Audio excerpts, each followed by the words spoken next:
Hey guys, welcome to Tea and Stories, where I tell you a story while drinking some tea and you watch me play some random video game footage I decide to record for this.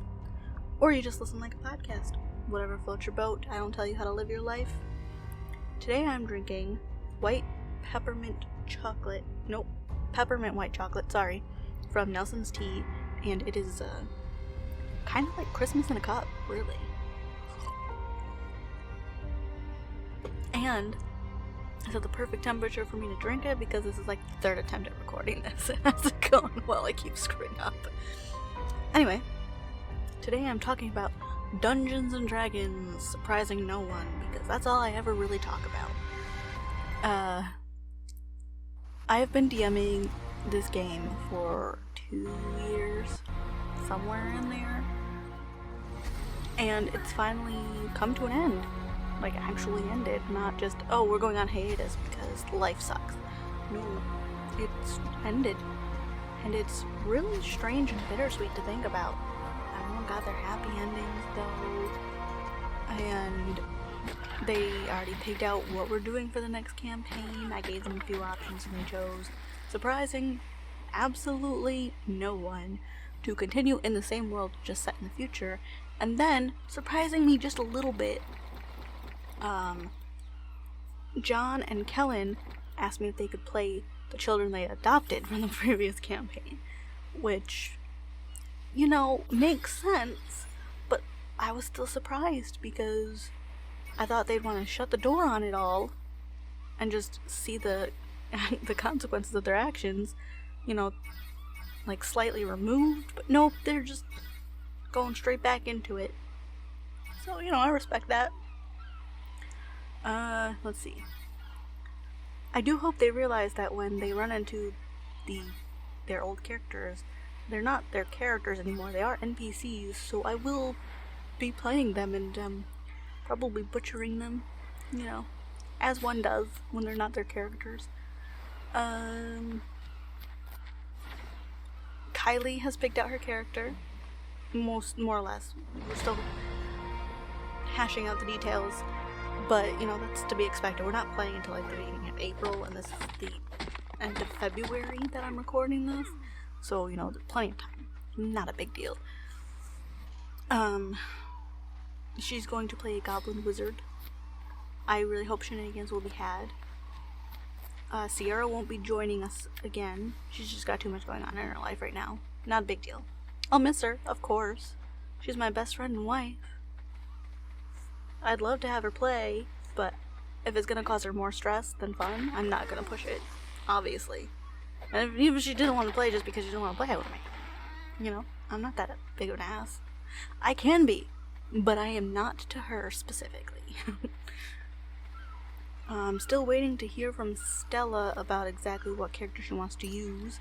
She was kind of waffling back and forth between some stuff. And low-key, me and a couple of the other players are hoping that she plays the daughter of one of her characters from the previous campaign, just because it'd be amazing. And they'd never have to worry about having good mixed drinks, because that kid can mix drinks, let me tell you. There's a whole thing behind it. And we will potentially have a new player. My friend Kellen, obviously, asked if her friend Joshua could come in and play with us. And, you know, I've talked to Joshua a few times. He joined our private server that I have between me and my friends. Mostly for Critical Role, so we didn't have to go between a whole bunch of different apps and servers and whatnot. We could all just talk. And he joined. And he's pretty cool. I can't say friend yet. My brain has a 3-year waiting period before I consider people friends, just because it's convinced that, you know, they're gonna get tired of me and my shenanigans and leave. Track records. Gotta love them. And he's already got his character more or less fleshed out. Had to change a few backstory things because it was set for a different world, but he wants to play sorry, I was gonna say goblin again. No, it's a kobold wizard. So we're gonna have 2 tiny wizards, and shenanigans should be afoot. Like, I hope they're going to be afoot. It'll be amazing. This is pending schedules work up and everything. We'll do our best, but we'll also have to see what happens. But it's a really bittersweet feeling. Like, I knew the end was coming when they were trying to rush endgame boss, and it's just like, okay, I could drag this on and make them jump through hoops and all this, but no, they're really set on this, so I'm just... And it's a good place, you know? I would have liked to see them all get to level 20, but, you know, some things don't work out as you plan, and that's fine. And also, I don't plan that far ahead, so it worked out, really. The Fiend did get to continue his shenanigans throughout the world, because he kind of was the one that ate the bad guy, the big bad evil guy at the end. Though it was more like big bad evil girl, or evil god. Another evil god. Yeah, there were a lot of evil gods, okay? I like, you know, scaring the pants off of my players, you know? And I'm really glad the Fiend's still around, because it means I can do my one-trick pony voice, which is demon voice, and I'm not gonna do it here, even though I do have a drink. But no, I'm not gonna do it. I have currently 2 different plot lines. I'm not gonna get into details about them, because I know that there's at least one of my players who's going to listen to this. Because that's how he do. Looking at you, John. Well, not really looking at you, I can't see you. But I'm looking in the general direction of Discord. And your name in Discord. So, you know, just throwing that out there. I know you're listening, or you will, eventually. So I'm not going to get into too many details, but I will talk about one or two of the NPCs I've currently made. I've made a few. I have a month off. I'm enjoying my month off. One of them, I haven't named them yet, because I'm not sure exactly how I want them to be. Because, you know, they're kind of like Uncle Iroh from Avatar The Last Airbender, and run a tea shop, and they're a turtle, but they're gonna talk really slow. Like, why, hello there. Is there anything you need from me? Yeah, it's gonna be great. I hope they all love him. Or her. Or they. Whatever their pronouns decide they're gonna be. I hope they love him. Because just the idea of him makes me happy. Also, coffee doesn't exist in my world, so you don't get cafes and coffee shops, no. You get a tea shop. A la Uncle Iroh. Because coffee's gross. Which is, you know, why I drink tea instead of coffee for this thing. And then the other NPC is the leader of a circus. Carnival type deal. Her name is Linden. And she is a very charismatic rogue. Yes, that's right, I said rogue, not bard. It's gonna be fun. Kellen is probably gonna love her to bits. But, you know, Mio already has a crush on Alto, so I don't gotta worry about Kellen's character romancing Linden. Someone else might. I don't know. Either way, it'll be fun. Because I had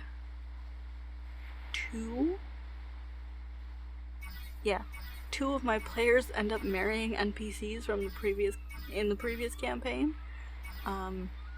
Kellen's character married the cleric, and then Stella's character ended up marrying the bookworm, the little bookworm cinnamon bun, who everyone loves and would have died for, honestly.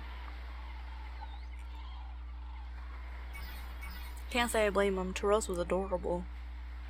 His mom made him drink I Respect Women juice every day, all day. That was the only thing he was allowed to drink. But no, that means they had a happily ever after, and they never wanted for anything, and the kids were probably spoiled as hell, as kids are. Especially when their parents have money, which they would have. Because, you know, Lolth killed an entire civilization, an entire city. So you figure there's probably loot there that they found and used to help the people around them, and then build their own home, and start a university that Taros went and taught at. Was professor of languages, because nerd. But through all this, I am glad that one character survived, even though a few of my other favorites didn't. I am so glad that the Fiend survived, because that means I can continue to do demon voice. Yeah. Freaks Stella right out. Every time. But I love it. I love it when they react to the things that I do. It gives me great amounts of validation. Which, is wonderful. And I really hope that they know that they are handing me a whole bunch of emotional knives to use against them in this campaign. But because they're playing kids from the previous one.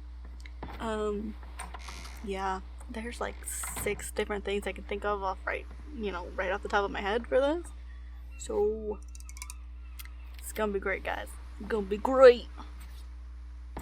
And I know that Eldalai is going, her back story is Haunted One, because she has some severe PTSD from what happened to the previous campaign, which, if you don't want to hear about it, skip ahead like 30 seconds or something. I don't know. Just beware this next part, I guess. Eldalai was living with her mother in Quillian, the main city, and then the Drow invasion happened and destroyed the city. Then, she was found after the house had collapsed on them. Her mother had protected her, but her mother had been found dead on top of her, Really kind of left a bad taste in her mouth. PTSD is a thing. Yeah, so just that alone, I have a lot to work with. And then Mio has this ginormous crush on Eldalai. It's adorable. Not kept well hidden at all. At all. Yeah. And then Kylie's character is the adopted daughter of one of her favorite NPC's parents. So there's a connection there that I can use. And this is before I have backstories of everyone. This is just leftovers from the previous campaign that I get to use. And I'm just gonna gobble it up, and it's gonna be so much fun. It's a good thing my players love me so much. Or, they're just that desperate for Dungeons and Dragons, because I don't know if you guys have noticed, but it's kind of hard to find a good DM, or a DM in general. Oh, geez. Speaking of good, decent, okay DM stuff, I found a cup, a mug specifically, on Amazon that said world's okayest DM, and I sent it to my players in our group chat, and I was like, look, it's the perfect mug for me. And that got shut down real fucking quick. Wow. I got yelled at, and if you don't think I would come there and fuck you up. It was great. I love them. I love that they let me take them on this roller coaster of emotions, because it's fun. It's a nice escape from the world, because we all know the world sucks.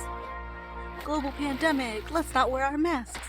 Global pandemic, let's fuck everybody else over. But, that's not what this is about.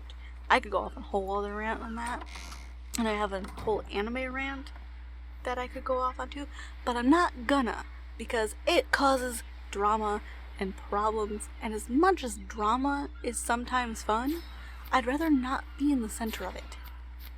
So I'll just stand here on the sidelines going, wow, they dumb.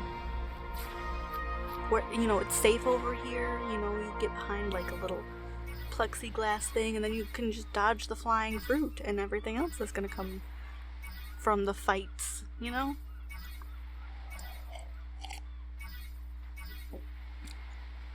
But when I started this campaign 2 years ago, I don't know.